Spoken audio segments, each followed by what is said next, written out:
मान लो टी मान लो उसको ना, Z1/Z2 को टी मान लो। तो लिखा हुआ है Z1/Z2 को मैंने टी मान लिया, लेट दिस इज टी। तो इक्वेशन बन गई T+1/T। इक्वेशन आ जाएगी T+1/T इज इक्वल टू 1। ये ऐसा आ जाएगा ना। तो therefore T² minus T plus 1 बराबर 0। तो यहां से दो रूट आ गए, हम जानते हैं इस इक्वेशन के रूट हम जानते हैं, -ωn -ω²। देयरफॉर टी इज -ω और टी इज -ω²। अब किसी को भी लेके चलो, या इसको लेके चलो या उसको लेके चलो, but what is T? T is Z1/Z2। तो देयरफॉर Z1/Z2 इज -ω। अब हमें एक तो दिखाना है कि दोनों के मॉड बराबर हैं क्या, ए ऑप्शन। तो मॉड ले लो आप। Therefore mod of Z1/Z2 is equal to mod of -ω। What is mod of -ω? 1। तो मॉड ऑफ Z1 बराबर मॉड ऑफ Z2 आ गया, ए ऑप्शन करेक्ट हो गया ना।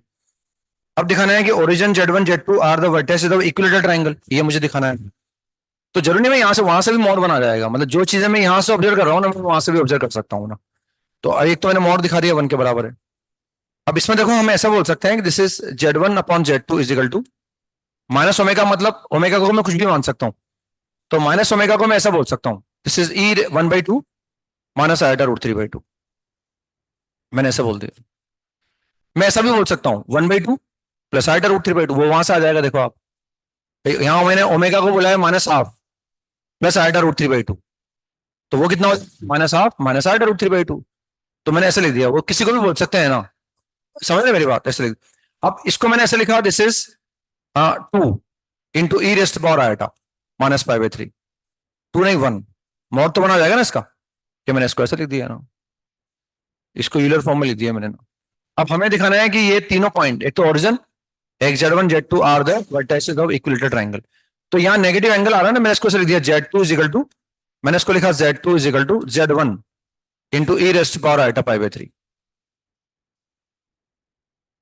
अब हम क्या कर रहे हैं, Z2 वेक्टर को घुमाया है हमने ना, मिला कौन है, हमें Z2 मिला है, घुमाया किसको है, घुमाया π/3 है।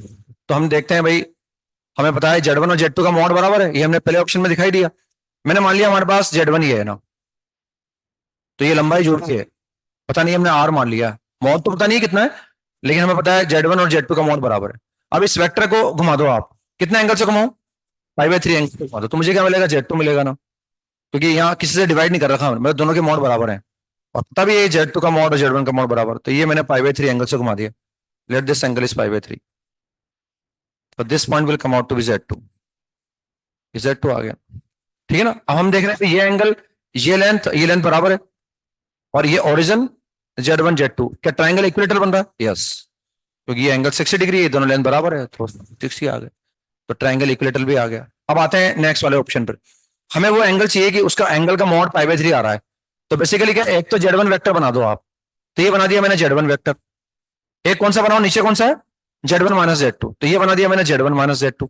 वेक्टर मूवेबल होता है, इस वेक्टर को मैंने आगे एक्सटेंड कर दिया, this vector is Z1 minus Z2।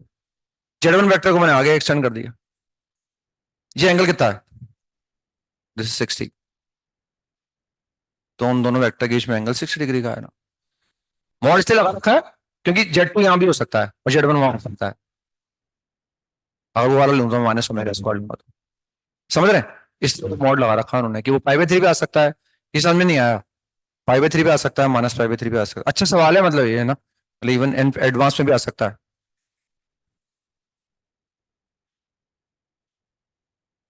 बिल्कुल कॉन्जुगेट नहीं, जरूरी नहीं है ना। नहीं नहीं, जैसे अगर मान लो रियल नंबर आ रहा है ना, तो -2 प्लस 3 आइडर ले लिया मैंने, -4 -3 आइडर ले लिया, these are not conjugate, but the sum is real number.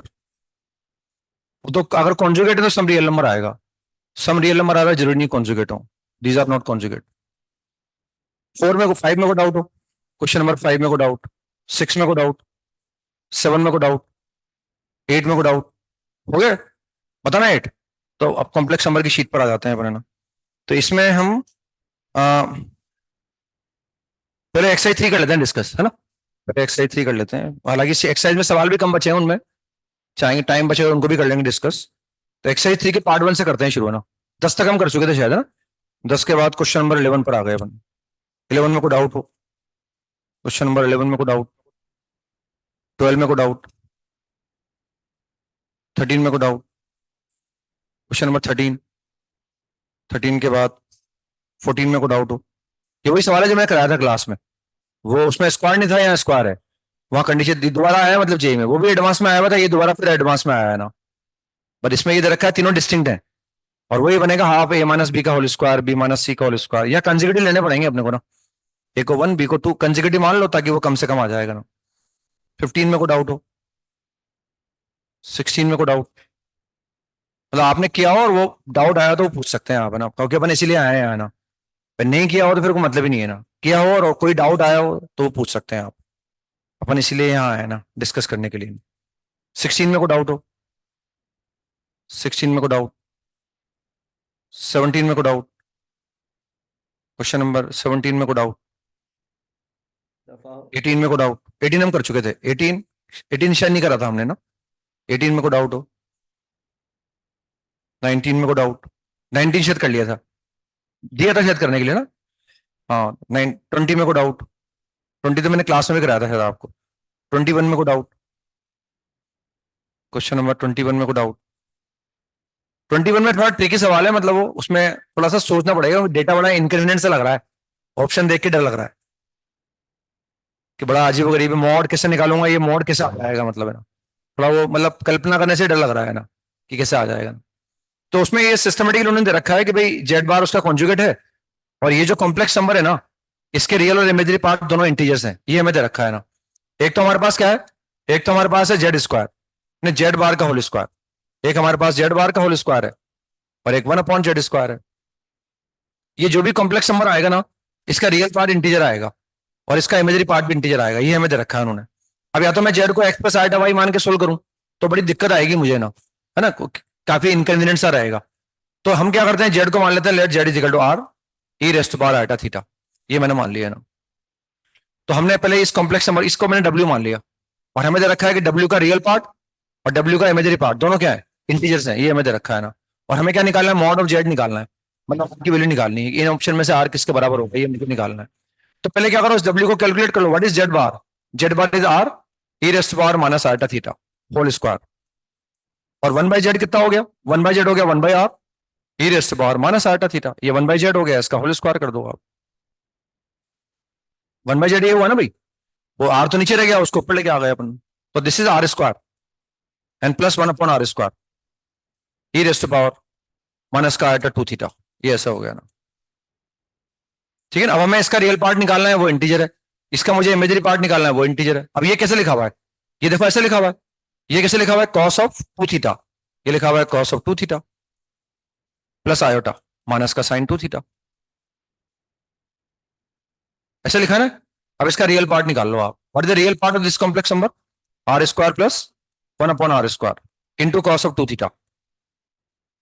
हमें दे रखा है ये इंटीजर है, मैंने मान लिया I1 है, हमें दे रखा है इसका imaginary part r square plus 1/r square minus sine of theta will be an again integer.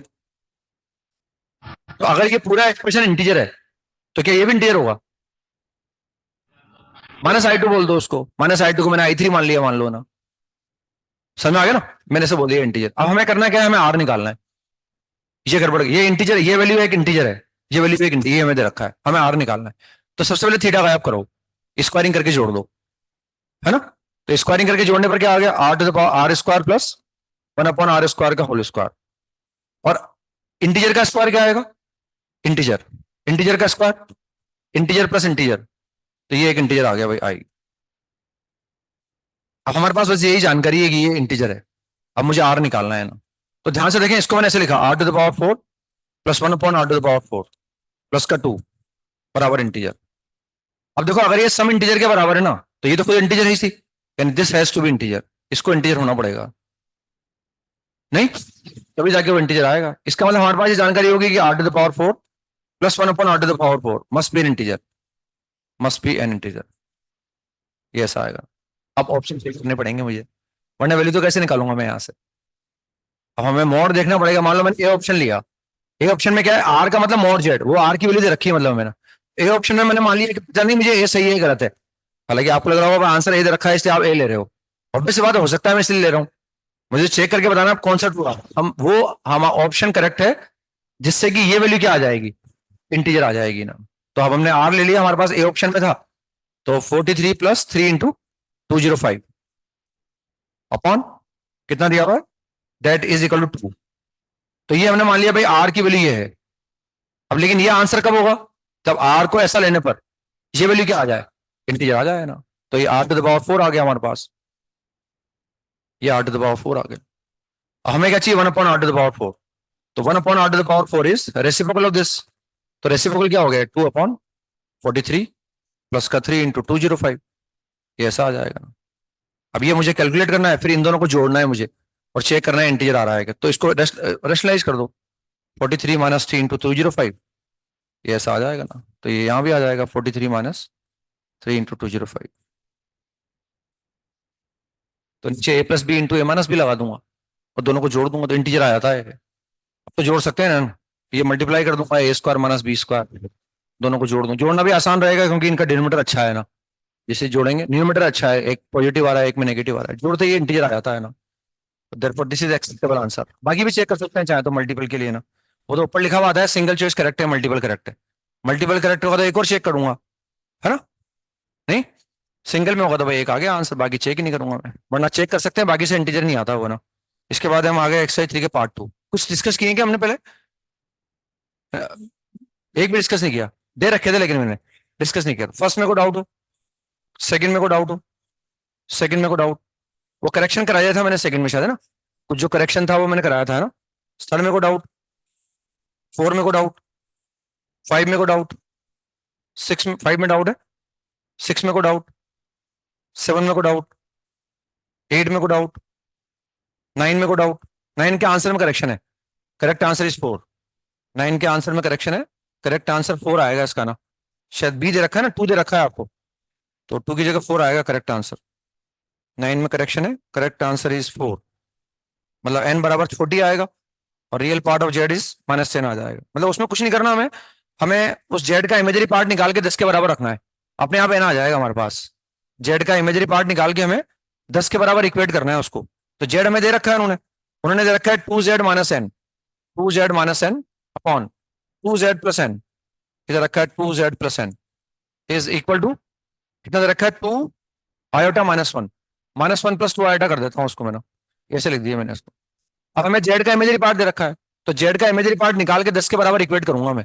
तो मुझे कुछ नहीं करना, यहां से क्या करो, पहले आप जेड निकाल लो, जेड को निकाल लो। अब या तो क्रॉस मल्टीप्लाई करके निकाल लो या सी एन डी निकाल लो। तो नीचे वाले को ऊपर जोड़ दो आप, नीचे वाले को ऊपर जोड़ने पर क्या आएगा, 4z, और माइनस करने पर आ जाएगा माइनस का 2n। अब यहाँ नीचे वाले को ऊपर जोड़ दो, उससे 2 आइटा आ गया, फिर नीचे वाले को माइनस करूंगा तो कितना आएगा, माइनस का 2 और प्लस माइनस का 2 आइटा, नहीं माइनस का 2 प्लस 2 आइटा आएगा। ऊपर वाले में से माइनस करूंगा, नहीं आ रहा समझ में, सी एन डी लगा दिया अपॉन 1 करके, वरना क्रॉस मल्टीप्लाई करके फिर जेड कलेक्ट करना पड़ता, फिर जेड निकालते बनना। तो यहां से हमारे पास आ गया कि ये 2 से 2 कट जाएगा और ये आ जाएगा जेड अपॉन 2z माइनस का 2z, तो ये आ गया।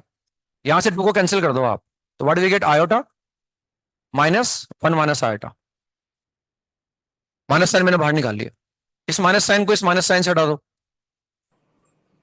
फिर 2z is equal to iota की जगह आयोटा, इसको कॉन्जुगेट से ऊपर नीचे मल्टीप्लाई कर दो तो नीचे 2 आ जाएगा, ठीक है ना। मैं गड़बड़ कर गया ना, 2 बाई एन आएगा ये, 2 बाई एन ही आएगा ना, माइनस तो मैंने काट दिया, 2 बाई एन आएगा, ठीक है ना। अब यहां से हम निकाल सकते हैं भाई, इसमें जो है वो इसको कैलकुलेट किया था, 2z/n is equal to, this is -1/2 और प्लस आयोटा/2, ये ऐसा आ गया ना। अब यहां से z निकालना है, मैं तो z is equal to -n/2 और प्लस आयोटा n/2। तो imagery part of z is 10, तो n/2 बराबर 10, तो n बराबर 20 आ जाएगा ना। क्या होगा, मैंने गलत कर दिया, आंसर सही दे रखा है क्या, कुछ गड़बड़ की होगी मैंने ना। मतलब मैंने निकाला था answer 2z-n 2z+n minus plus आया, सी एन डी लगाया मैंने, तो इसको जोड़ दिया तो 4z आया, फिर ऊपर वाले में से नीचे वाले को माइनस किया, माइनस का 2n आ गया, नीचे वाले को ऊपर जोड़ा तो 2 आइटा आ गया, ठीक है।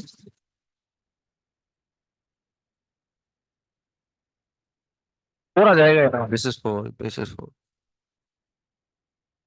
n बराबर 40, इमेजरी पार्ट को 10 कर दो, n बराबर 40 आ जाएगा, उससे रियल पार्ट कितना आ गया, -10 आ गया ना, रियल पार्ट इज -10।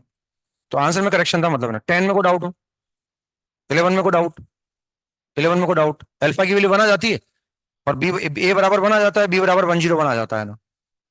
12 में को डाउट हो, 12 में करेक्शन है ना, मतलब आंसर आता नहीं है इससे जो दे रखा है ना। करेक्शन ये है कि वे हमारे पास उसमें z-1 लिखा हुआ है ना, तो आयोटा है वो है ना, z- iota upon z+2 iota, ये हमें दे रखा है, इसके 1 के बराबर दे रखा है ना। एक इन्फॉर्मेशन ये है, एक हमारे पास ये 5/2, and then we have to find the value of this mod of z+3 iota. फिर हमें ये निकालना है ना, करेक्शन है वो आयोटा आएगा पर 1 की जगह, वरना फिर आंसर मैच नहीं करता चारों ऑप्शन में ना। अब देखो इसमें हम जानते हैं व्हाट इज दिस लाइन, ये क्या है, सर्कल। हमें जेड निकालना है, ये निकालने के लिए मुझे जेड निकालना है, मतलब हमें लाइन और सर्कल का पॉइंट ऑफ इंटरसेक्शन निकालना है ना, हमें लाइन सर्कल का पॉइंट ऑफ इंटरसेक्शन निकालना है। तो जो जेड आएगा उसको रख देंगे यहाँ, उसका मॉड निकल जाएगा। अब देखो इसको निकालने के लिए क्या करेंगे, इसको अपन ऐसे फिल करेंगे, z-आयोटा और equal to z+2 iota.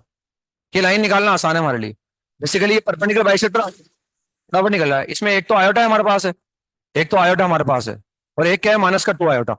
-2 iota का मतलब 0, -2 हो गया। तो इनका परपेंडिकुलर बाइसेक्टर, तो मिड पॉइंट कितना आ गया, मिड पॉइंट आ गया -आयोटा/2, ये 0,1 हो गया, this is 0,1 and this is 0,-2। तो इसका मिड पॉइंट कितना आ गया, 0, -1/2 आ गया शायद है ना, -1/2 ही आया ना। और ये परपेंडिकुलर बाइसेक्टर लाइन आ गई है ना। अब ये लाइन हॉरिजॉन्टल आई है, इसमें इस पे करने वाले वाई, इसमें लाई करने वाले पॉइंट का वाई कोऑर्डिनेट क्या होगा, तो लाइन आ गई y = हमें तो जेड चाहिए लेकिन, तो इस पे लाई करने वाले जेड क्या है, उनका एक्स वेरिएबल है, लेकिन वाई में तो हमारे पास जेड कितना, इनफाइनाइट जेड आएंगे ना भाई, क्योंकि लाइन है तो इनफाइनाइट जेड आएंगे, तो उन सबका रियल पार्ट मैंने एक्स मान लिया, और इमेजरी पार्ट कितना हो गया, -1/2 हो गया, ये ऐसा आ गया बस। अब मुझे एक्स निकालना है, तो हमें इस जेड का मॉड क्या दे रखा है, वरना ऐसा भी कर सकते हैं ना, वो सर्कल है, ये तो लाइन आ गई हमारे पास, सर्कल क्या है, ऐसा आएगा वो सर्कल। तो बेसिकली जो जेड निकालेंगे ना, वो जेड ही आएगा, एक तो जेड ये वाला आएगा, एक जेड ये वाला आएगा, क्योंकि भाई ये लाइन है और वो सर्कल है, उनके पॉइंट ऑफ इंटरसेक्शन निकालता हूं मैंने। नहीं, वो हमने ज्योमेट्रिकली भी विजुलाइज करा, भाई वो लाइन थी वो सर्कल था, या फिर हमने मैथमेटिकली कर लिया, भाई लाइन आ गई, अब तो एक्स चाहिए, क्योंकि जब तक एक्स नहीं आएगा तब तक हम ये नहीं निकाल सकते, इसके लिए जेड निकालना जरूरी है, जेड के लिए अब एक्स चाहिए, तो एक जानकारी हो रही है कि जेड का मॉड क्या दे रखा है, 5/2, वो तो वहां से आ जाएगा ना, वहां से एक्स आ जाएगा, और फिर यहाँ रख देंगे, कितना आ जाएगा, दिस इज हाँ x+i/3 - 1/2, ये निकालना है मतलब अपने को, हमें निकालना है x+i/5/2 निकालना है अपने को, और ये कितना हो जाएगा, ये हो जाएगा √x² + 25/4 हो जाएगा, और ये x² में यहाँ से निकाल लूंगा, x² में यहाँ से निकाल लूंगा कि इस कॉम्प्लेक्स नंबर का मॉड कितना है, 5/2 है ना, तो यहाँ से x² आ जाएगा, x² को रख दूंगा मैं यहाँ, है ना, इससे आंसर आ जाएगा, तो आयोटा आएगा उस जगह ना। 13 में को डाउट, 14 में को डाउट, 15 में को डाउट, 16 में को डाउट, 16 में को डाउट, पता ना 16, 17 में को डाउट, 18 में को डाउट, 19 में को डाउट, 20 में को डाउट, 20 में डाउट, पता ना 21 में को डाउट, 22, 21 में था, उसमें आर मान लो ना, शीट में भी तो था हमारे सवाल ऐसा, सेम सवाल शीट में भी था, इसमें तो आर मान लो उस मॉडुलस को, और क्या बस, और सिंपली लॉग की इक्वलिटी सोल्व करनी है ना, पर इसको मान लो ये मॉड जेड बराबर मैंने आर मान लिया, लेट मॉड जेड बराबर आर, ये मैंने आर मान लिया, तो ये कितना आ गया लॉग ऑफ, ये शीट में भी था हमारा सवाल है ना, तो ये लॉग ऑफ 1/√2 आ गया ना, और ये कितना बन गया, ये बन गया r+11, आर, ताकि बार बार मॉड जेड लिखना नहीं पड़ेगा, इसलिए आर मान लिया उसको मैंने, और ये हो गया r-1 का होल स्क्वायर, और ये कितना था हमारे पास, <<2 था ना। अब लॉग का बेस क्या है, 1 से छोटा है, साइन विल गेट चेंज, तो r+11 अपॉन r-1 का whole square, and this is > 1/2 आ गए,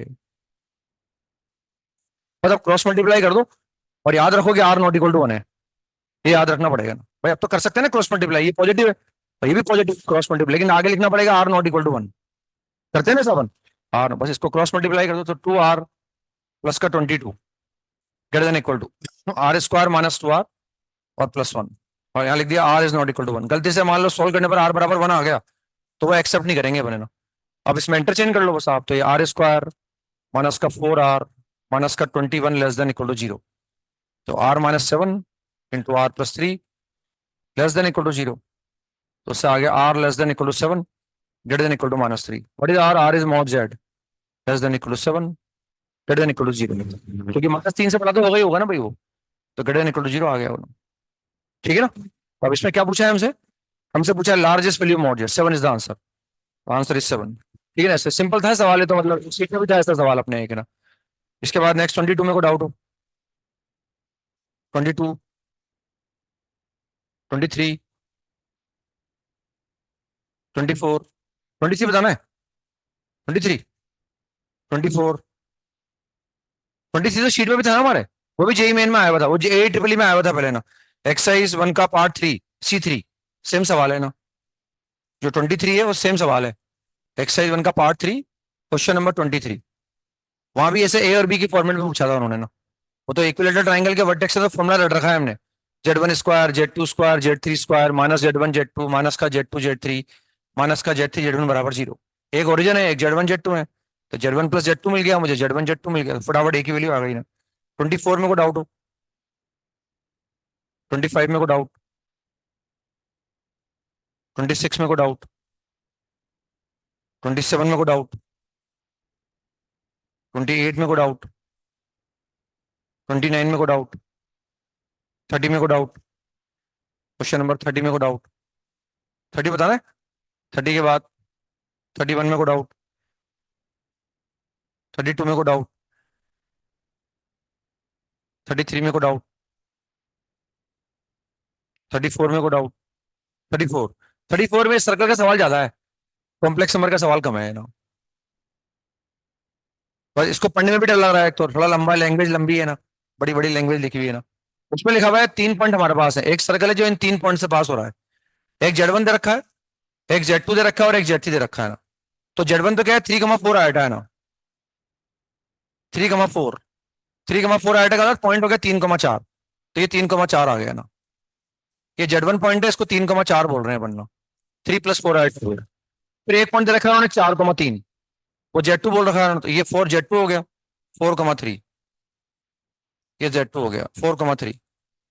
एक बोल रखा है Z3, वो है हमारे पास 5 आयटा, तो वो कितना हो गया 0,5 हो गया, ये पॉइंट हो गया 0,5।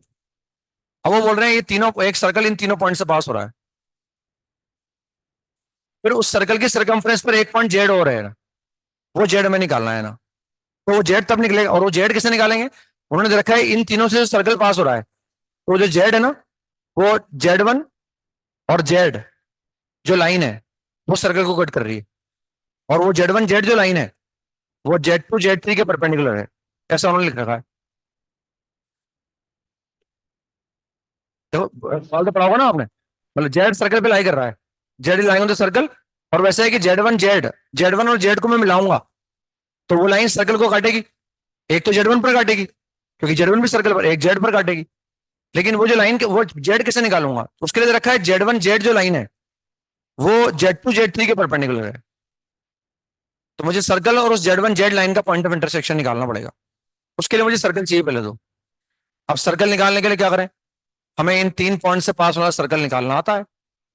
दो तरीके होते हैं, या तो राइट एंगल ट्राइंगल हो, तो फटाफट हाइपोटेनस को डायमीटर मान के सर्कल निकाल लो, या फिर सर्कम सेंटर को मान लो, एच कॉमा के सर्कम सेंटर है, और ओ ए बराबर ओ बी बराबर ओसी कर दो और सर्कम सेंटर निकाल लो। यह ऑब्जर्वेशन, इन तीनों की ओरिजिन से डिस्टेंस सेम है 5, यानी ये तीनों एक सर्कल की सर्कमफ्रेंस पर है जिसका सेंटर ओरिजिन है और उसका रेडियस 5 यूनिट है। इससे एक लाइन में सर्कल निकल गया फटाफट, है ना। मान लो हो सकता है ये ऑब्जर्व नहीं होता, तो फिर मुझे वो तरीका लगाना ही पड़ता है ना सर्कम से, या फिर मैं ऐसा करता है इनका परपेंडिकुलर बाइसेक्टर ड्रॉ कर देता। भाई कोई भी अगर सर्कल पे कोई 2 पॉइंट है तो उस कॉर्ड का परपेंडिकुलर बाइसेक्टर ड्रॉ कर दो, उसी पर सेंटर लाई करता है। क्योंकि मैं परपेंडिकुलर बाइसेक्टर की बात इसलिए कर रहा हूँ क्योंकि इनका परपेंडिकुलर बाइसेक्टर फटाफट ड्रॉ कर सकता हूं मैं, because these are mirror image of about the line y equal to x। तो इनका जो परपेंडिकुलर बाइसेक्टर होगा वो y इक्वल टू x होगा, तो center y equal to x पे लाई करेगा। तो सेंटर मैंने मान लिया h कोमा h, भाई y इक्वल टू x पर जो पॉइंट होगा ना उसका x और y बराबर होगा, तो मैंने मान लिया सेंटर h कोमा h। अब मुझे h निकालना है बस, तो h की इससे डिस्टेंस निकाल लो, इससे डिस्टेंस को बराबर कर दो, उससे h की वैल्यू आ जाएगी, तो अपने आप 0 आ जाएगी h की वैल्यू। क्या फटाफट देखो भाई इन सबकी रेडियस इन सबके डिस्टेंस ओरिजिन से क्या है, सेम आ रही है ना, और 5 यूनिट के बराबर आ रही है। तो ये तीनों इस सर्कल पे लाई कर रहे हैं ना, जिसका सेंटर 0 0 है और रेडियस इसकी 5 यूनिट के बराबर है। अब वो क्या बोल रहे हैं, अब हमें जेड निकालना है ना, मतलब कॉम्प्लेक्स नंबर का सवाल कम है, सर्कल का ज्यादा है। अब वो बोल रहे हैं कि हमें जेड निकालना है। जेड क्या, Z 1 Z line, Z 1 Z line, Z circle पर है, लेकिन जेड 1 भी सर्कल पर है, लेकिन जेड 1 जेड जो लाइन है वो जेड 2 जेड 3 की क्या है, परपेंडिकुलर है। तो हम क्या करेंगे भाई, जेड 2 जेड 3 लाइन बना दो पहले और इसका स्लोप निकाल लो। तो हमने निकाल लिया एम Z2 Z3, मतलब Z2 Z3 को मिला दिया और इसका स्लोप निकाल लो। तो y2 minus y1 upon x2 minus x1। तो ऊपर तो 2 आ गया, नीचे -4 आ गया। तो स्लोप कितना आ गया इसका, तो इसका स्लोप कितना आ गया, देखो स्लोप ऑफ Z1, इसका स्लोप 2 आ गया ना।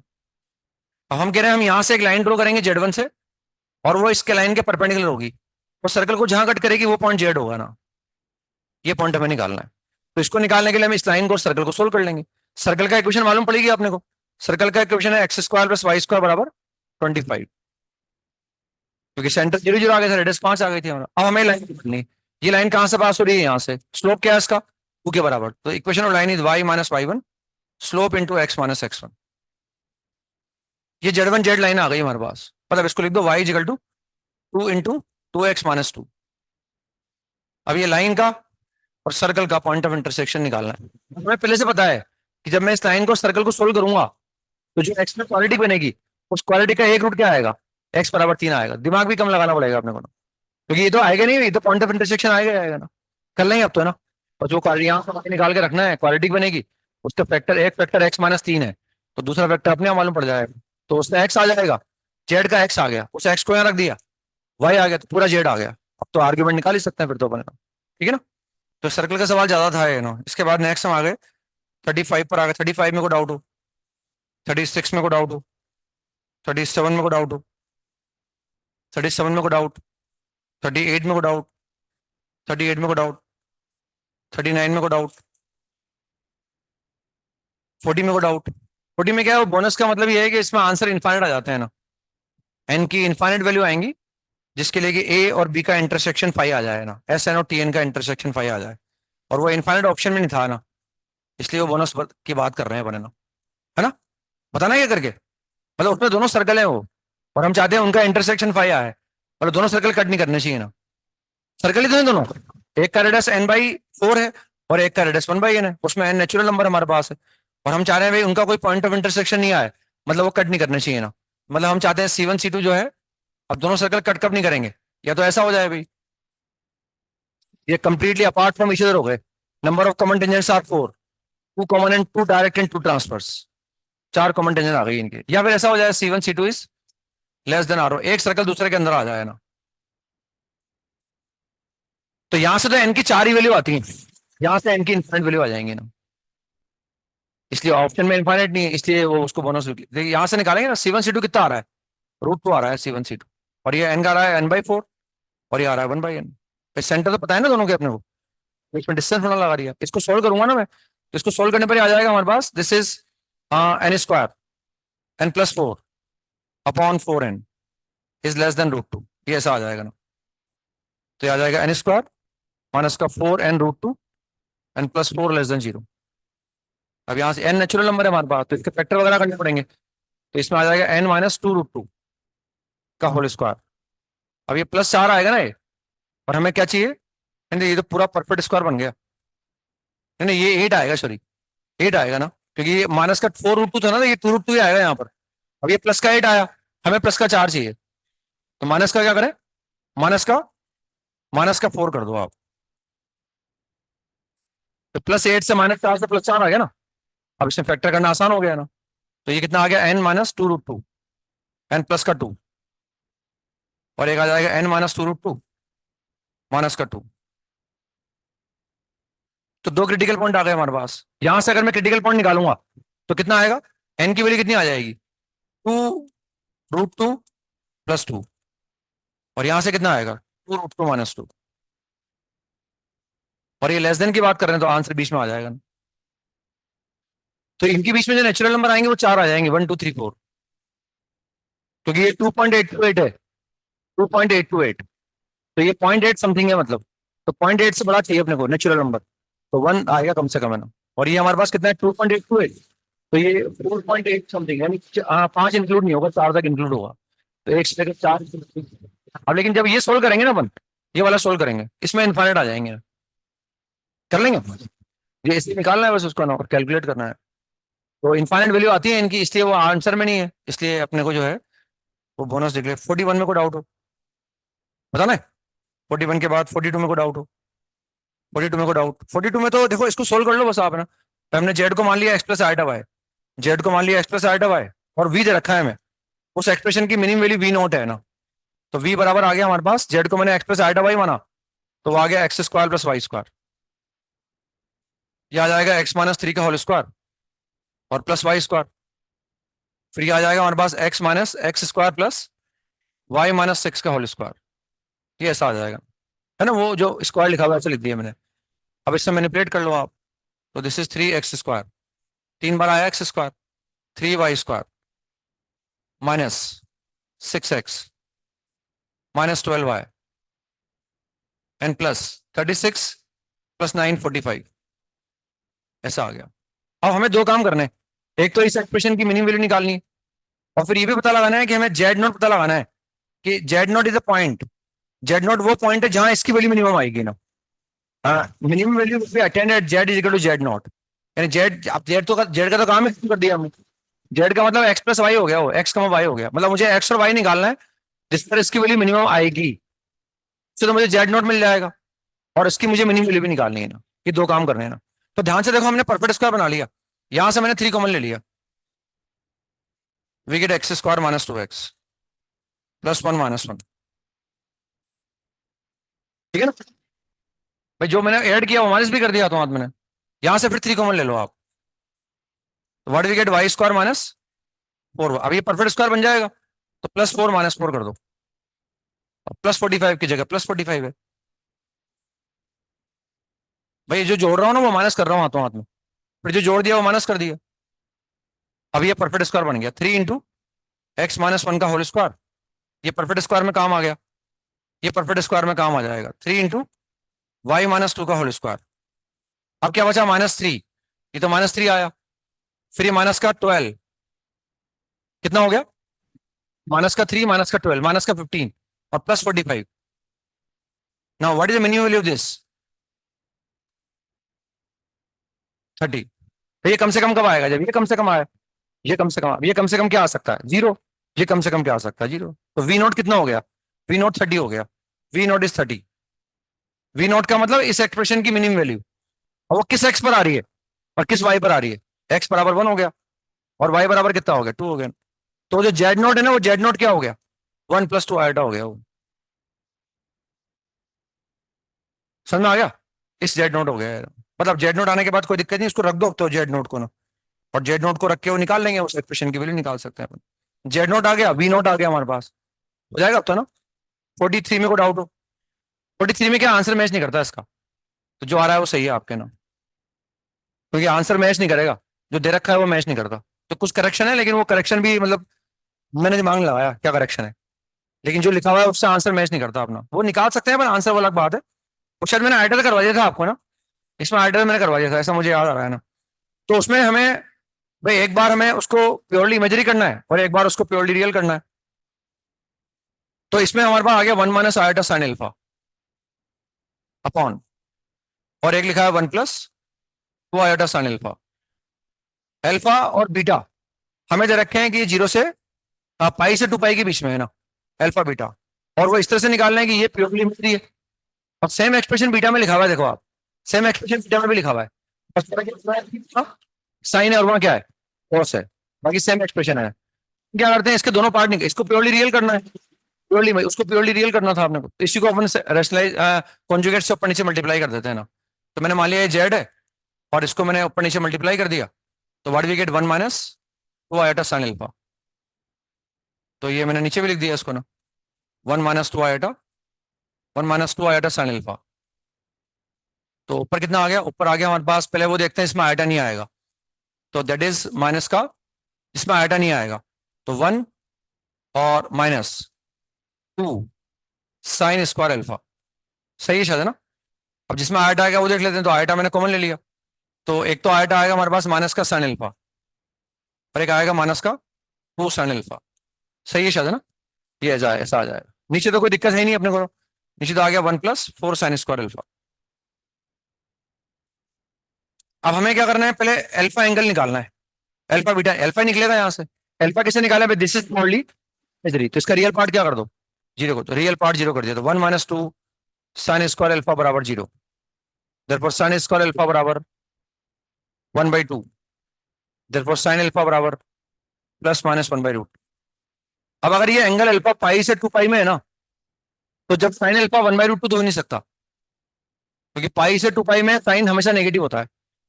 तो प्लस हाफ के कोरस्पॉन्ड, +1/√2 के कोरस्पॉन्ड वैल्यू नहीं आएगी, इसके कोरस्पॉन्डिंग आएगी। अब दो वैल्यू आएंगी, एक थर्ड में और एक फोर्थ में। तो अल्फा की दो वैल्यू आ गई, एक तो 5π/4 और एक 7π/4। अल्फा की दो वैल्यू आ गई 5π/4, अल्फा बराबर 7π/4। ठीक है ना, ये अल्फा आ गया हमारा, दो ही वैल्यू आई पाई से 2 पाई के बीच में। अब अपन यहाँ जाते हैं, मुझे एक्सप्रेशन था उसमें साइन की जगह कॉस लिखा हुआ है, तो यहाँ सब जगह साइन की जगह क्या आ जाएगा? अब उसको प्योरली रियल करना है, तो आपकी बात करो, इमेजरी पार्ट जीरो कर दो। अब इमेजरी पार्ट में कितना आ गया? -3 कॉस बीटा आ जाएगा बराबर जी। दोबारा कोशिश नहीं करनी पड़ी ना भाई, अपना दोनों काम अपन ने यहीं कर लिए। समझ में आ गया? अब इसमें बीटा कितना आ गया? कॉस बीटा बराबर जीरो। और अगर एंगल पाई से 2 पाई के बीच में है, तो कॉस एक ही बार जीरो होगा 3π/2 पर, तो बीटा बराबर 3π/2। ये बीटा आ गया हमारा। तो दो वैल्यू अल्फा की आ गई, एक बीटा की आ गई। अब वो जो लिखा हुआ है ना, वो समेशन लिखा हुआ है। तो समेशन का मतलब क्या है देखो आप, वो समझ में आ रहा है, ऐसी बात नहीं, मतलब भी उसमें लिखा हुआ है सिग्मा। हमें लेना है पेयर अल्फा बीटा का, और belongs to s, alpha beta belongs to s, ये हमें लेना है ना। और जो लिखा हुआ है वो देखें अपन ध्यान से, तो उसमें लिखा हुआ है iota z alpha beta +1 z alpha beta का whole bar, z alpha beta whole bar. अब समेशन का मतलब क्या है? समेशन का मतलब एक से अधिक टर्म है जिनको मुझे ऐड करना है। एक से अधिक टर्म कब आएगी? यानी ये एक से अधिक आएंगे, ये कब आएंगे? ये बाहर लगा हुआ है ऐसे ना, ये लिखा हुआ है ऐसे। अब मुझे यहाँ अल्फा बीटा निकालने का मतलब, हमें जो जेड दे रखा है ना, जो उसमें जेड अल्फा बीटा मेंशन कर रखा है उन्होंने, तो उसमें मुझे एक तो अल्फा की वैल्यू रखनी है और एक बीटा रखना है, तब जाके जेड अल्फा बीटा निकाल पाऊंगा। लेकिन अल्फा की दो वैल्यू आई है, बीटा एक ही आया है। तो एक बार मैं अल्फा लूंगा 5π/4 और बीटा लूंगा 3π/2, वहां रख दूंगा, उससे एक जेड अल्फा बीटा आ जाएगा। समझ रहे? तो मैंने मान लो 5/4 लिया और मैंने लिया 3π/2, तो जेड अल्फा बीटा कितना आ गया? जेड अल्फा बीटा के लिए अगर मैं अल्फा की जगह 5π/4 लिखूंगा, तो साइन टू अल्फा बिकम 5π/2, और sine 5π/2 is 1 plus iota cos 3 pi because beta is -1। ये जेड अल्फा बीटा आ गया हमारे पास, ये एक जेड अल्फा बीटा आया है। अब हमें अल्फा की जगह क्या रखें, नहीं आ रहा समझ में। अब एल भैया रख दिया ना भाई हमने अल्फा बीटा। अब हम रख रहे हैं, अब की बार अल्फा की जगह रख रहे हैं, तो साइन 7π/2, 3π/2 -1। तो अब की बार जेड अल्फा बीटा की वैल्यू क्या आएगी? पहले तो -1 आया, और प्लस आयोटा इंटू -1। बस इन दोनों को बारी बारी से रख दो और दोनों को जोड़ दो, हाँ। तो 3 नहीं आता उसका आंसर। इसमें अब ये क्या हो गया, ये एक बार आ गया iota, what is Z alpha beta? 1 - iota plus 1/1 - iota, ये 1 + आयोटा हो गया ना। जेड अल्फा बीटा ये है ना हमारे पास, तो जेड अल्फा बीटा का कंजुगेट, ये एक वैल्यू आ गई, ये एक अल्फा बीटा रखने से आ गया प्लस। अब दूसरा अल्फा बीटा रख दो, तो वो कितना आ रहा है? -1 - आयोटा +1 -1 प्लस आयोटा। मतलब ये कैलकुलेट कर लो, लेकिन 3 नहीं आता इसका आंसर। जो आएगा वो सही मान लेंगे, और क्या बनेगा, है ना? अब तो कंसेप्ट सिखाई दिया मैंने आपको, समझ में आ गया ना इसका मतलब। रख दिया और कैलकुलेट कर लिया और कैलकुलेट करके निकाल लिया। ठीक है ना? तो 3 नहीं आता लेकिन इसका आंसर। तो करेक्शन है मतलब, या तो कुछ ना कहीं यहाँ कुछ ना कुछ गड़बड़ है ना। मैंने आयटा करके भी देखा था ना, तो उससे भी मैच नहीं कर रहा शायद, है ना। ये कोई बात नहीं, वो तो जिस भी होगा वो सही निकालेंगे। हमने तो भाई आपने जो पूछा है वो निकाल दिया, अब मैच नहीं कर रहा था, हम क्या करें? नहीं। इसके बाद नेक्स्ट 44 में आ गए। 44 में को डाउट हो? 44 में को डाउट, 45 में को डाउट। 45 में भी क्या है, ये थोड़ा करेक्शन है इसमें ना, थोड़ा एक्यूरेटली लिखा हुआ नहीं है वो ऐसे लिखा हुआ है देखो, z square is equal to z bar into 2⁻1 - mod z लिखा हुआ है, वो ऐसे लिखा हुआ है।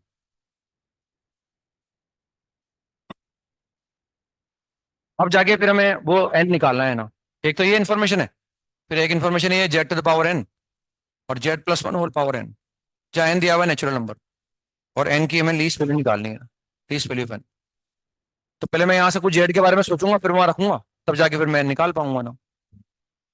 तो ये ऐसे दिया हुआ 2⁻1 - मॉड जेड लिखा हुआ है वो ना। तब उसमें क्या करेंगे हम, वैसे ये समरी कुछ करनी पड़ेंगे इसमें। दोनों तरफ मॉड ले लिया मैंने, taking mod of both the sides, what we get mod of z square is equal to mod of z bar. और इसका मॉड क्या हो जाए, बेसिकली इसको मैंने जेड वन बोल दिया, इसको मैंने जेड टू बोल दिया। तो mod of Z one, what is mod of this, यही नंबर होगा मॉड। ये तो रियल नंबर है ना, और पॉजिटिव है, इसका मॉड तो खुद ही यही हो गया ना। तो दिस इज 2⁻1 - मॉड जेड। ठीक है ना। अब यहाँ मॉड की प्रॉपर्टी लगा दो, इसको लिख सकता हूँ मैं मॉड जेड का होल स्क्वायर, इसको लिख सकता हूँ मैं मॉड ऑफ जेड। और ये लिखा हुआ है 2⁻1 / 2⁻मॉड जेड, ये ऐसे लिखा हुआ है। और मॉड जेड नॉन जीरो है ना, क्योंकि b is not equal to zero. समझ रहे हैं आप। तो इसलिए नॉन जीरो को नॉन जीरो से काट दो आप यहाँ से। अब ये इक्वेशन आ गई, मॉड जेड बराबर 2⁻मॉड z. What we can say about mod z from this equation, what we can say about mod z from this equation, यहाँ से मॉड जेड के बारे में क्या बोल सकता हूँ। Mod Z will be one, mod Z will be one. और अगर मॉड जेड वन के बराबर आ गया तो फिर कोई दिक्कत नहीं है बना। इसको लिख सकता हूँ मैं जेड इंटू जेड बार बराबर वन, लिख सकता हूँ मॉड जेड का होल स्क्वायर कितना आ गया, वन आ गया। मुझे क्या है, वो जेड निकालना जरूरी है ना, जब तक जेड नहीं निकलेगा ना, जब तक मैं वहां से एन नहीं निकाल सकता। तो हमने मॉड जेड बराबर वन आया, उसको ऐसे लिख दिए। अब इसका मैं क्या करूंगा, देखो यहाँ इक्वेशन पर आ गए वापस अपन, जेड स्क्वायर तो जेड स्क्वायर है, but what can be what we can say about z bar, one by z, z bar is one by z, one by z. और अगर मॉड जेड वन आ गया तो ये कितना हो गया, ये वन हो गया ना। मॉड जेड निकाले ना, हमने वन आ गया, समझ में आ गया। मॉड जेड के बनाने से हमने जेड इंटू को वन लिख दिया, ताकि जेड बार कितना हो गया, वन बाई जेड हो गया। इसको लिख सकता हूँ मैं जेड क्यूब बराबर वन। अब जेड की तीन वैल्यू आ गई, वन, ओमेगा, ओमेगा स्क्वायर। अब मैं एन निकाल सकता हूँ। तो देखो ये जेड बराबर वन तो पॉसिबल ही नहीं है, इससे तो कुछ आएगा ही नहीं ना, क्योंकि वो वन की पावर एन बन जाएगा, वो टू की पावर एन बन जाएगा ना। तो हालांकि एन बराबर जीरो आ सकता है, लेकिन एन तो नेचुरल नंबर है ना। अब या तो मैं ओमेगा ले लूंगा या स्क्वायर ले लूंगा। तो मान लो मैंने जेड को ओमेगा ले लिया, कुछ भी ले सकते हैं, मतलब ओमेगा भी ले सकते हैं, ओमेगा स्क्वायर भी ले सकते हैं, तुम्हें यहाँ रख दो आप। तो ओमेगा रेस्ट पावर एन, बड़ी वन प्लस ओमेगा माइनस का omega square whole power n. ये आ गया omega raised power n minus one to the power n omega raised power to n. तो मैं ऐसे लिख सकता हूँ one is equal to minus one to the power n omega raised power. अब आपको देखना है कि एन क्या लें कि वन आ जाए। तो तीन का मल्टीपल तो होगा कंफर्म है, लेकिन इवन भी होगा, है ना। तो एन तीन का मल्टीपल है लेकिन इवन है, तो least value six, six is the answer. इसके बाद नेक्स्ट 46 में को डाउट हो, 47 में को डाउट हो,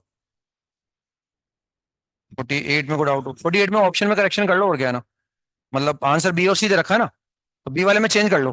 बी वाले में जो imagery part of Z one है उसको लेस देन जीरो कर दो।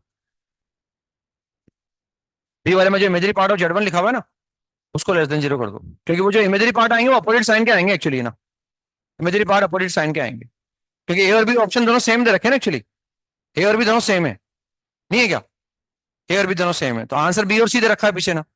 हालांकि करेक्ट एक ही होता है, सिंगल करेक्ट है ना, लेकिन वो बी और सी दे रखा है उन्होंने, तो दोनों आंसर करेक्ट है, क्योंकि जो वाई वन वाई टू आएगा ना वो नेगेटिव आएगा ना, तो इनके इमेजरी पार्ट अपोजिट साइन के होंगे, उनका प्रोडक्ट क्योंकि नेगेटिव आ रहा है। तो बी वाले ऑप्शन में imagery part of Z one को लेस देन जीरो कर दो, तो वो लेस देन जीरो हो गया, वो पॉजिटिव हो गया, नीचे वाला उल्टा हो गया, नीचे पॉजिटिव हो गया और वो नेगेटिव हो गया, बी और सी आ गया। हो तो गया होगा सवाल तो, है ना। इसके बाद नेक्स्ट 49 में को डाउट हो, 49 में ए बार की जगह अल्फा बार लिखा हुआ है ना, वो ए बार की जगह वो अल्फा बार है, क्योंकि ए के बारे में जानकारी नहीं है ना, या तो अल्फा बार को ए बार करो या फिर ए बार को अल्फा बार करो ना। तो ए बार की जगह अल्फा बार लिखा हुआ है ना, तो ये अल्फा जेड आ गया। फिर ये कितना आ रहा है, this is alpha bar z bar कौन जो आगे लिखा हुआ है z square minus z bar का होल स्क्वायर, और फिर आगे लिखा है 112 आयोटा, 112 आयोटा। और इसका जो हमें दे रखा है कि this is equal to one, this is equal to one. तो यहां से मुझे क्या निकालना पड़ेगा, यहां से हम निकालेंगे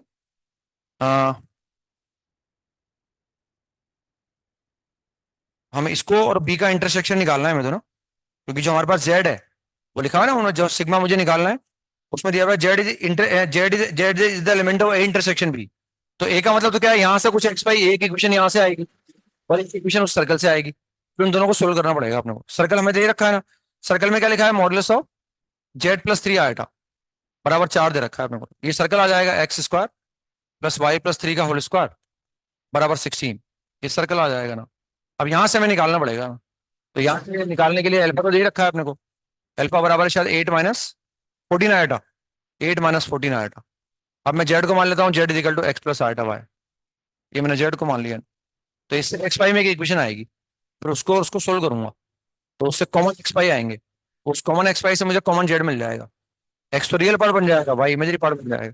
इसको भी सोल्व हम क्या इंटेलिजेंस से करेंगे। देखो ये ऐसे लिखा हुआ है, ये अगर अल्फा जेड है, ये अगर ये जेड वन है तो ये जेड वन बाहर है, तो what is Z minus z bar, 2 iota imagery part of Z one.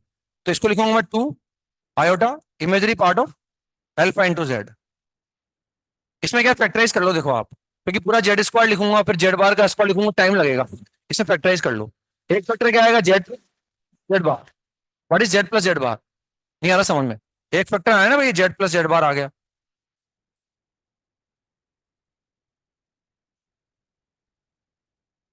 ये ऐसा आ गया ना हमारे पास। अब यहाँ देखें भाई, ये तो ऊपर लिखी दिया हमने, तो अब अल्फा इंटू जेड निकालना पड़ेगा अपने को।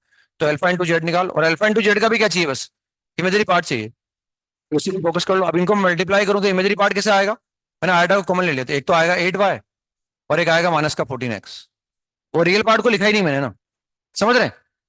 वरना फिर यहाँ मल्टीप्लाई करना पड़ता है, एक बार यहाँ पे मल्टीप्लाई करना पड़ता, तो मल्टीप्लाई करते एकदम दिमाग में आ जाता। तो इससे चलो ये कर लो आप, कम टाइम लगा ना भाई अपने वहाँ, समझ में आ गया। तो ये आ गया हमारे पास 2 आयोटा, और वो imagery part of alpha Z कितना आ गया, दैट इज 8y माइनस का 14x आ गया, और वो आ गया हमारा 2x, और ये आ गया 2 iota y, and that is 112 iota बराबर 1। ये ऐसा आ गया ना, तो ये लाइन पर आ जाएगा ऐसा हमारे पास, सही है ना। 112 तो लिखा हुआ है वो, है ना, तो ये आ जाएगा। अब इसमें क्या करो, यहाँ से 2 बाहर निकाल लो, यहाँ से एक 2 बाहर निकाल लो, यहाँ से एक 2 बाहर निकालो, तो यहाँ कितना बचेगा 4, और यहाँ कितना बचेगा 7। और फिर हमने यहाँ से क्या करा, 4 बाहर निकाल लिया, तो हमने यहाँ से 4 आइटा बाहर निकाल लिया, नीचे से 4 आइटा बाहर निकाल लिया, तो 4 आइटा गया, ये 4 आइटा गया, यहाँ से आइटा गया, और 4 से डिवाइड कर दो तो -28 आ गया, मतलब ये समझ पा रहे हैं भाई। इस 4 आइटा से 4 आइटा को गायब कर दो, ये 4 आइटा से 4 आइटा को गायब कर दिया, तो ऊपर कितना बचा आप, 4y minus 7x, 4y minus 7x upon, नीचे कितना बचेगा, नीचे बचेगा हमारे पास x इंटू वाई -28 बराबर 1। तो ये ऐसा आ गया 7x प्लस का x इंटू वाई माइनस का 4y -28 बराबर 0।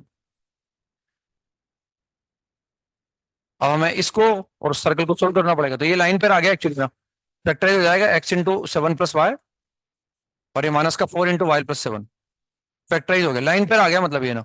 एक लाइन आ गई इससे x बराबर 4, और एक लाइन आ गई y इक्वल टू -7। अब ये लाइन उस सर्कल को क्या कर रही है, कट कर रही है, कॉमन पॉइंट का ये तो हुआ, है ना। अब हमने x बराबर 4 रखा उस सर्कल के अंदर, कहाँ गया उस सर्कल, x बराबर 4 रखो उसमें, y equal to -3, y equal to -3। तो इस लाइन पेयर का और सर्कल का एक पॉइंट ऑफ इंटरसेक्शन क्या आ गया, एक पॉइंट ऑफ इंटरसेक्शन जेड आ गया 4 प्लस आयोटा इंटू -3, ये एक पॉइंट ऑफ इंटरसेक्शन हो गया। अब उसमें y बराबर -7 रखो, y बराबर -7, x बराबर 0 आ गया, तो x बराबर 0 आ गया। तो दूसरा पॉइंट ऑफ इंटरसेक्शन क्या आ गया, जेड इक्वल टू आ गया 0 प्लस आयोटा इंटू -7। अब हमें जेड क्या लेना है, जेड ए और बी का इंटरसेक्शन लेना है, ए और बी का इंटरसेक्शन, ए और बी का इंटरसेक्शन, तो हमने ए और बी का इंटरसेक्शन ये लिया, इसका real part of Z minus का इमेजरी पार्ट ऑफ जेड का डिफरेंस निकालो, कितना आएगा 7 आ गया, प्लस क्योंकि सिग्मा है। अब ये दूसरा पॉइंट ऑफ इंटरसेक्शन आ गया, इसका real part minus imagery part 7, तो answer is 14, 14 is the answer, 14 इसका आंसर आ गया। समझ में आ गया ना, इसे लिख लिया इसको। नेक्स्ट इसके बाद हम आ गए 50 के अंदर, इसका आंसर भी अगेन ऑप्शन में नहीं है ना, क्योंकि या तो इसका आंसर 0 आता है या इसका आंसर 1/4 भी आता है, या तो आंसर 0 आएगा या 1/4 भी आएगा ना, लेकिन वो दोनों ऑप्शन में नहीं है, इसलिए बोनस डिक्लेयर कर रखा है ना। सवाल तो होता है ना, उसका मॉडुलस दे रखा है ना, तो ऐसा निकाल, अब वो वेक्टर के कर लेते हैं, अब चाहो तो आप फटाफट, है ना। तो आपने कर रखे हो। हाँ, 43 में क्या, और आप कहाँ ब्रैकेट के बाहर, मतलब वो जो है उसके साथ आइटम मल्टीप्लाई हो रहा है। हाँ तो कर लो, तो कोई दिक्कत नहीं हो, तो अपन वैसे भी निकाल लेंगे। ये बोल रहे हैं उसमें ऐसा कर लो आप, जेड अल्फा बीटा को यहाँ लिख लो, और 1 अपॉन जेड अल्फा बीटा का होल बार लिख दो आप। ऐसा आ रहा है आंसर, ऐसा कर लो, ऐसे निकाल लेंगे। तो वो तो आ ही गया ना बंदा, ये भी निकाल सकते हैं, वो भी निकाल सकते हैं। ये पूछेंगे तो ये निकाल के बता देंगे। अब सवाल में दिमाग पे लगाएंगे वहां अपन, आंसर क्या पूछा है ना। हमने तो भाई आपने जो पूछा था वो निकाल दिया, अब आंसर मैच नहीं कर रहा हमारा। इससे हो सकता है ये बोल रहे हैं इससे आंसर मैच कर रहा है, तो एक बार करके देख लेंगे अपन, है ना, ठीक है ना। तो वेक्टर की शीट में डिस्कस कर लेते हैं कुछ सवाल, अगर आप पूछेंगे तो आप। तो शायद 15 तक कर लिए थे हमने डिस्कस, है ना। 15 तक तो शायद कर लिए थे हमने ना, 3 तक हम कर चुके थे ना। एक्सरसाइज 3 के पार्ट 1 में 15 तक हम कर चुके थे। तो 16 में को डाउट हो, एक्सरसाइज 3 का पार्ट 1 क्वेश्चन नंबर 16 में को डाउट हो। कौन सा, बी वाला, बी वाले में क्या, नहीं क्या आ रहा है। नहीं नहीं, ए बाई बी की वैल्यू निकाली ना अपने को तो एक दो वैल्यू आती है, ए बाई बी की दो वैल्यू आती है, एक आती है मेरे साथ 2, और एक आती है -1, या एक आती है -2, एक आती है 1 शायद। एक -2 आती है शायद, एक 1 आती है। आंसर क्या दे रखा है इसका, पी दे रखा है ना, फिर दो वैल्यू आएगी, एक -2 और एक 1। तो -2 तो है ही नहीं हमारे पास मैच दो कॉलम में, तो 1 इज द आंसर। बताऊं करके, दो वैल्यू आती है -2 और 1। तो -2 वाला जो है वो हमारे पास उस सेकंड कॉलम में नहीं है, मैचिंग हो ही नहीं पाएगी, इसलिए 1 से मैचिंग करनी पड़ेगी ना। और कोई डाउट हो 16 में, 16 में और कोई डाउट, 17 वाला में इसमें बोनस है एक्चुअली ना, ये सवाल गलत था, है ना। इसके बाद 18 में को डाउट हो, 18 में को डाउट, 19 में कुछ पूछना हो, 20 में शायद मैंने करेक्शन कराया था या आपको पहले, करेक्शन ही कराया था ना, मतलब ये करेक्शन है इसमें ना, ये इसमें ये कोई शायद सिंबल थोड़ा गलत गलत लिखे हुए हैं ना। तो एक तो ऊपर लिखा है ना, given that there exist a vector, पता नहीं ये क्या लिखा हुआ है, वो तो वी वी वेक्टर है वो ना, that is v vector. Question number 20 की जो ऊपर वाली लैंग्वेज है, तो लिखा है given that there exist a vector, समझ में नहीं आ रहा वो क्या लिखा हुआ है, तो वो वी वेक्टर है। फिर आगे चलते हैं, सच दैट, सच दैट के बाद क्या लिखा है समझ में नहीं आ रहा, तो u cap cross v cap लिखा हुआ है इजिकल टू 1। फिर आगे जो लिखा है वो भी समझ में नहीं आ रहा, तो लिखा है डब्ल्यू dot u cross v vector, v vector is equal to again 1, ये दे रखा है अपने को। ये शायद वी पे तो वेक्टर लगा रखा है उन्होंने, और यू के बारे में यू पे कैप लगा रखा है उन्होंने। तो ये इन्फॉर्मेशन है हमारे पास, है ना। हो जाएगा मेरे साहब, सब तो कर लेंगे, कोई दिक्कत नहीं है ना। 21 में को डाउट हो, 22 में को डाउट हो, 23 में को डाउट हो,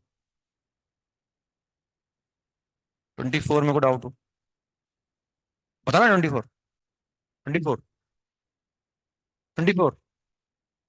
तो इतना आसान है सवाल, तो ट्राइंगल बना लिया, उसका क्रॉस निकाल लिया, तो साइन पी, साइन आर आ गया मेरे हिसाब से ना, और आर की जगह पी प्लस क्यों लिख दो, ये ऐसा आ गया ना, वो ट्राइंगल बना रखा है उन्होंने, ये ट्राइंगल बना रखा है।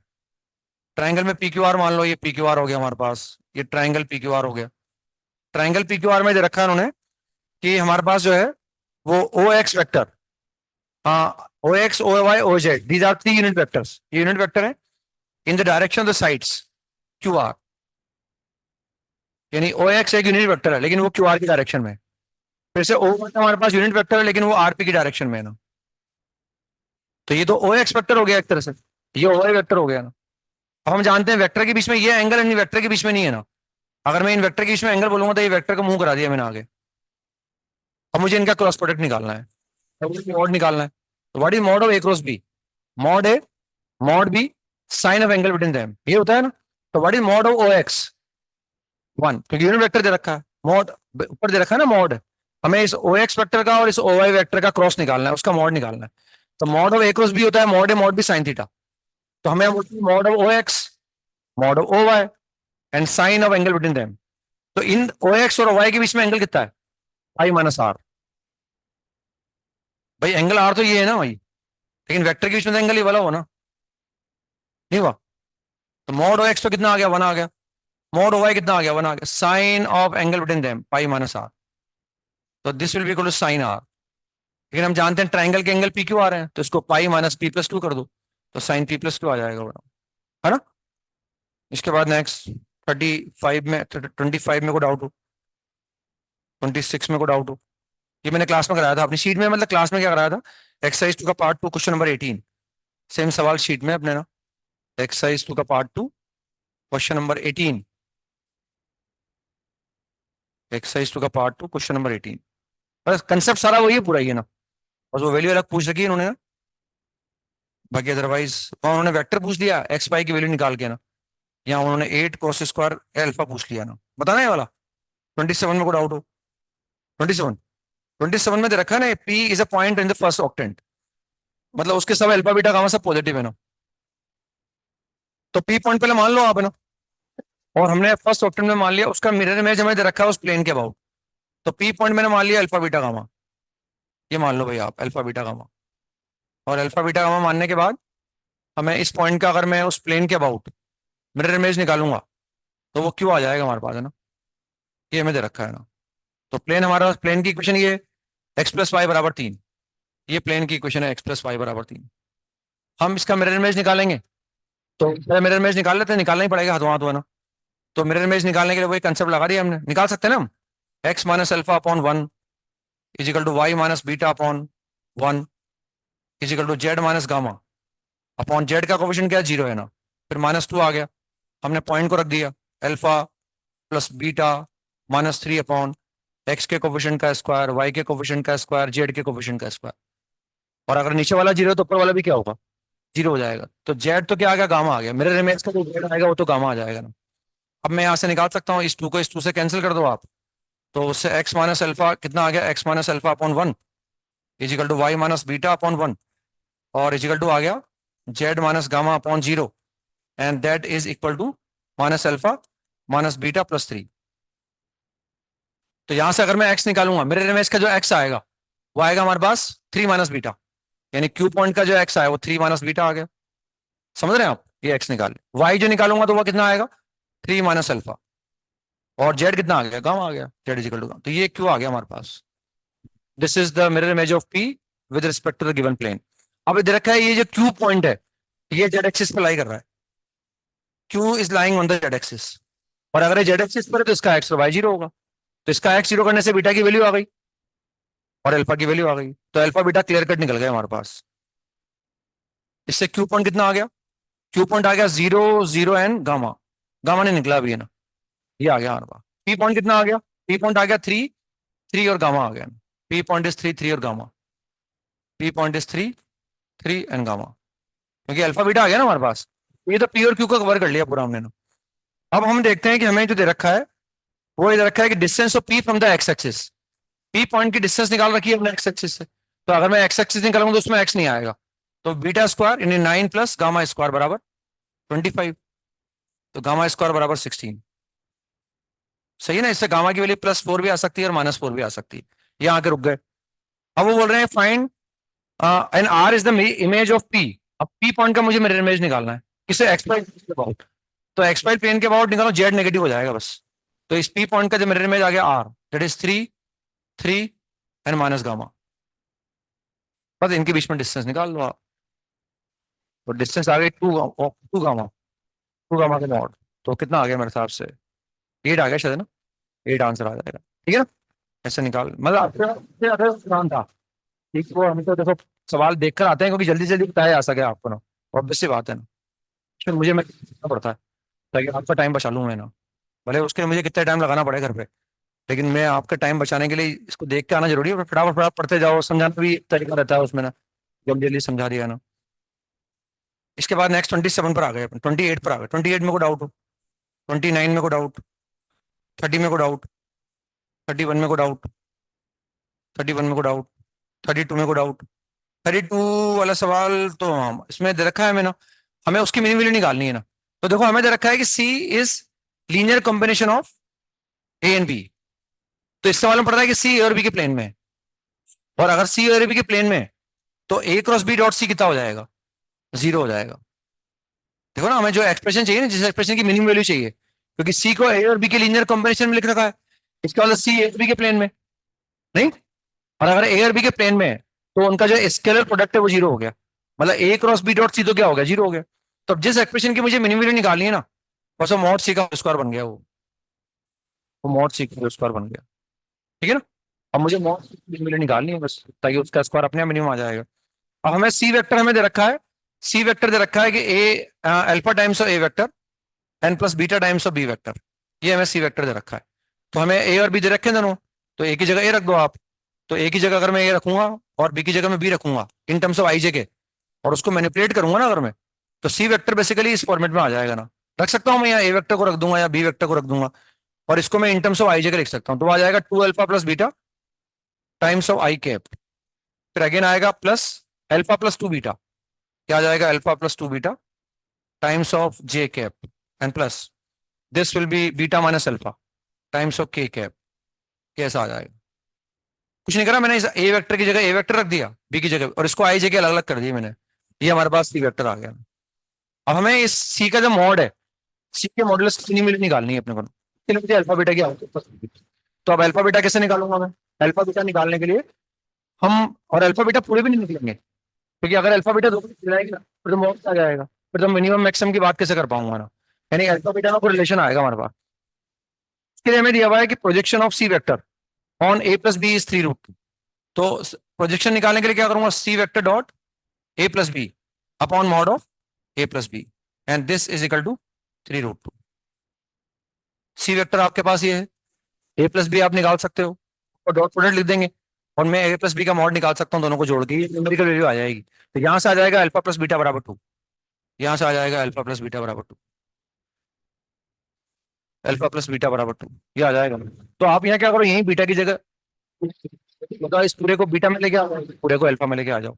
तो जैसे मैं अगर मान लो बीटा की जगह 2 माइनस अल्फा रख दूं, तो c vector will come out to be, beta की जगह रख रहा हूं मैं 2 माइनस अल्फा, तो this will be alpha plus 2, सही है, प्लस जे। बीटा की जगह रख रहा हूं मैं 2 माइनस अल्फा, तो वो कितना आ गया 4 माइनस 2 अल्फा, मतलब 4 माइनस अल्फा आ गया, सही है, 4 माइनस अल्फा। और ये आ गया हमारे पास बीटा की जगह रख रहा हूँ 2 माइनस अल्फा, तो 2 माइनस 2 अल्फा आ गया वो, है ना, 2 माइनस 2 अल्फा, 2 माइनस 2 अल्फा, सही है, ये 2 अल्फा, बस इसका मॉड निकाल लो आप, और ये अल्फा में क्वाड्रेटिक बनेगा, उसकी मिनी वैल्यू निकाल सकता हूँ फिर मैं, है ना।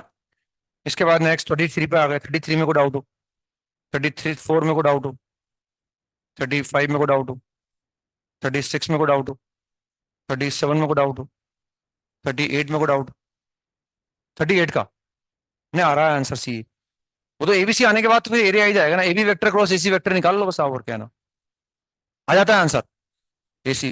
39 के बाद 39 में को डाउट हो, 40 में को डाउट हो, 40, 40 में तो देखो ऑब्जर्वेशन है ना, अब ये सवाल उन्होंने बहुत शानदार बनाया है ना, मतलब इसमें क्या है, हमें जो वो मैट्रिक्स दे रखा है ना, उससे कहीं लग रहा है कि सिस्टम ऑफ इक्वेशन की बात करेंगे अपन, मतलब उसको मैं सोल्व करूंगा और B1 B2 B3 निकालूंगा, जबकि ऐसा नहीं है ना, उन्होंने वेक्टर भी दे रखे हैं, मैट्रिक्स का भी उन्होंने यूज कर रखा है, वेक्टर भी दे रखा है, मैट्रिक्स का भी यूज कर रखा है।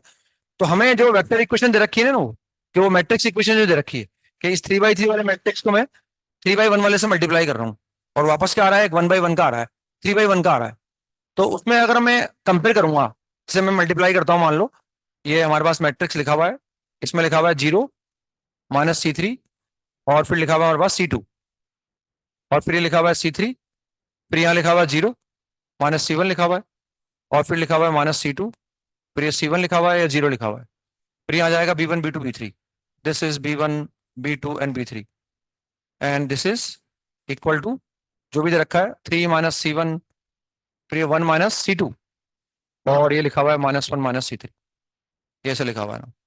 अब मैं अगर इनको मल्टीप्लाई करूंगा, तो मल्टीप्लाई करने पर फर्स्ट हम रो बाई कॉलम मल्टीप्लाई करते हैं, तो फर्स्ट रो को मैं फर्स्ट कॉलम से मल्टीप्लाई कर रहा हूँ, तो वी आर गेटिंग माइनस का C3 इंटू माइनस का B1 इंटू C3, 0 तो 0 आ गया, माइनस का C3 B2 इंटू C3, सही है, and plus B3 into C2, and that is equal to 3 minus C1।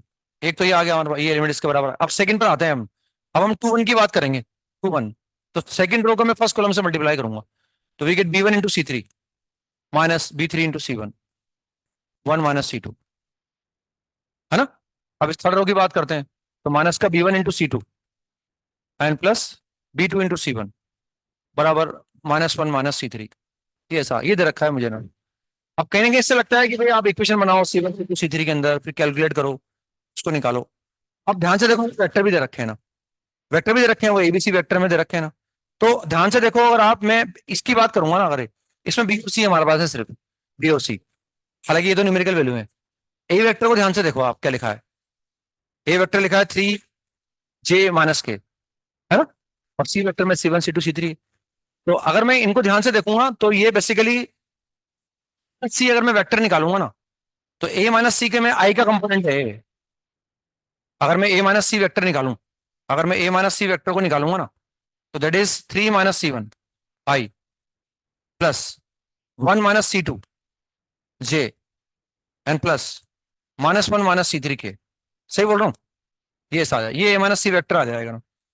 A minus C vector में 3 - C1 आ गया, फिर 1 - C2 आ गया, और -1 - C3 आ गया। ये ए माइनस सी वेक्टर, और ये c cross b, this is c cross b, this is c cross B.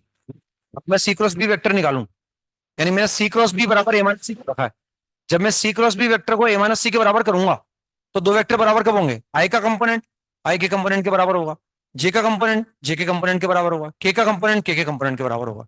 तो इससे हमें इंटरप्रेट करना पड़ेगा कि दिस विल बी, ये जो वेक्टर, ये अगर ये इनके बराबर है, तो सी क्रॉस बी वेक्टर जो आएगा ना, वो ए माइनस सी के बराबर आ जाएगा, ये इनके बराबर।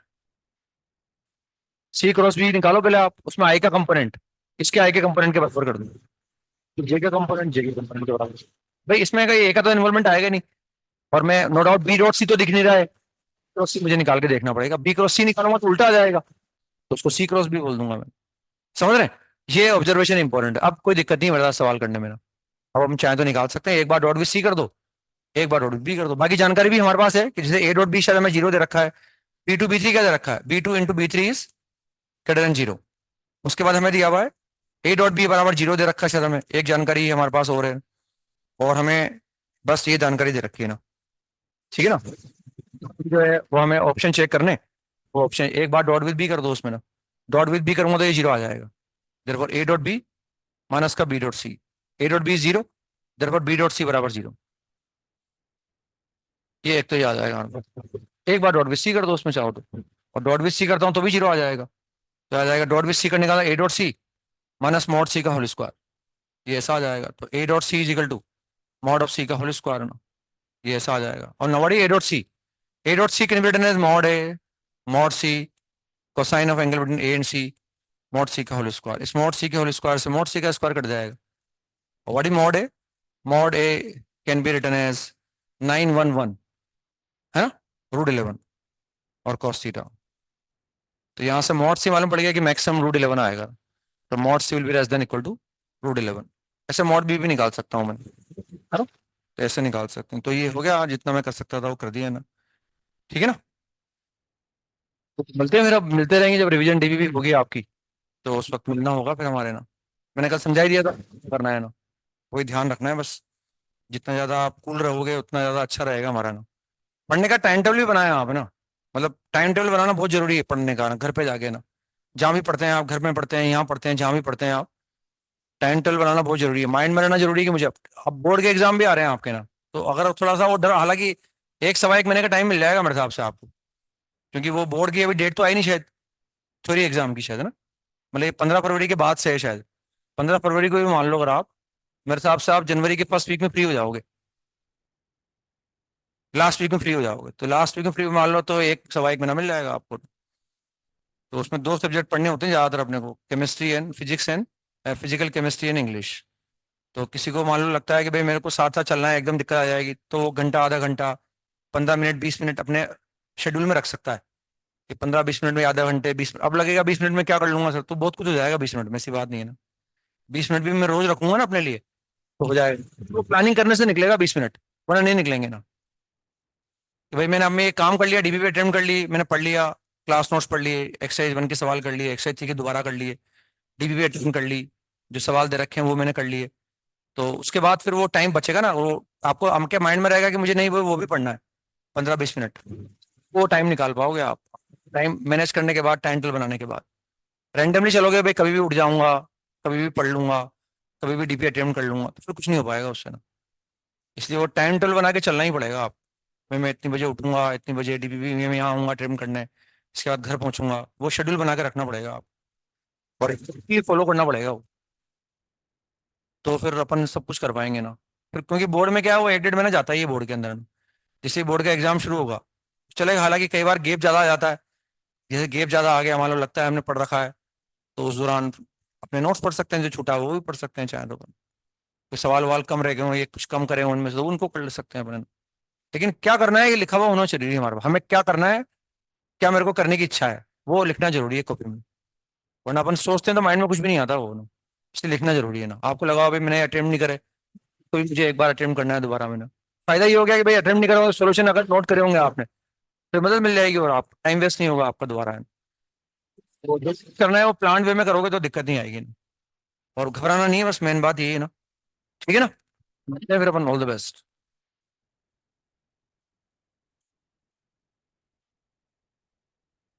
मैंने सुनाई दिया था कल आपको ना।